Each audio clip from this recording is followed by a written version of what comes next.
Hi, I'm James Nelson, Vice Chairman of Cushman & Wakefield, and I'm here to bring you the Nelson Reports October 2015 podcast.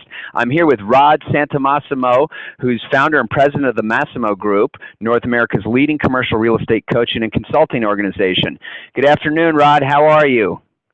Good afternoon, James. How are you? Let me apologize in advance. We got some phone issues. I'm on the cell phone today. It's always no worries at all. It's great to always hear your voice.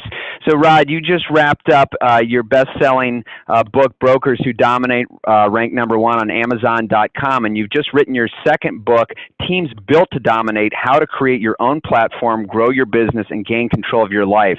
So, Rod, why did you choose team building as the subject for your second book? You know, since the years that I wrote the first book, everyone's asking, well, what's the one thing to be successful in commercial real estate, whether it be brokerage or mortgage brokerage or property management. When we look back at those 8 traits in the first book, without a doubt, the paramount trait of all successful individuals is they have a team. So we really saw teams being the trend going forward and into the future. You need a team. And what are some of the top traits for successful commercial real estate brokerage teams?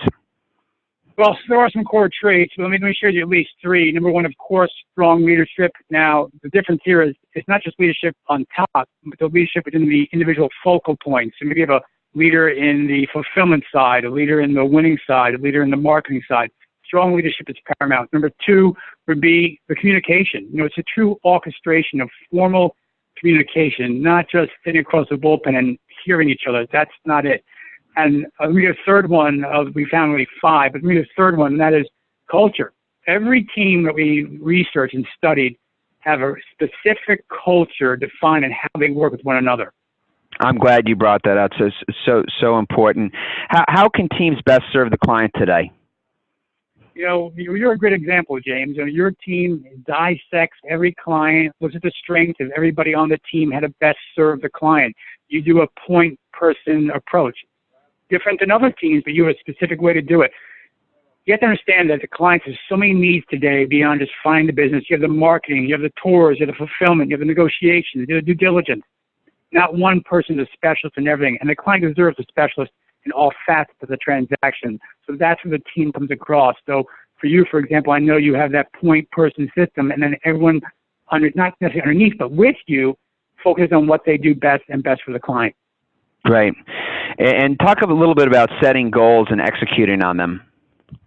You know, it's one thing to say we're going to be the best. There's another thing to have every individual define what they need to do to move the team forward. I know your team specifically uses a team operating agreement format where you're setting goals, and more importantly, the specific activities and metrics behind those activities to make sure everyone's going forward and progressing as planned. And I know your team, you check in every week, you check in every month. And the other teams we focused on in this book throughout North America, they have similar approaches to really setting specific goals, also measuring those goals on a frequent basis.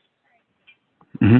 I definitely agree with that, and you know I think our interests are certainly aligned with our clients, and when our clients are successful, we're successful as well. But it's not enough to just say we want to get the best price and best execution for our clients. There has to be a game plan that accompanies it. Just one last thought as far as communications. Talk about why that's important in a team environment. Well, so many things are going on with so many clients. James, you have a handful at least. To be honest, you have several listings, several client relationships. You know, unless you have a formal process, something's always going to fall through the cracks. You have a formal process. The other teams in the book have formal processes of communication. This way, the clients get up to date. They know what's going on. They know the challenges coming up, the opportunities coming up, and everyone's on the same board going forward. Perfect. One last question, Rod. Where can my viewers pick up a copy of your latest book? Well, thank you so much, James. All information regarding the book is on the website, creteams.com. That's creteams.com. We're excited about this. And thank you so much, James, for allowing us to really dive deep into your team and really finding and selecting you as to hundreds of teams out there as one of the dominant teams in North America. So thank you. But creteams.com is where you should go.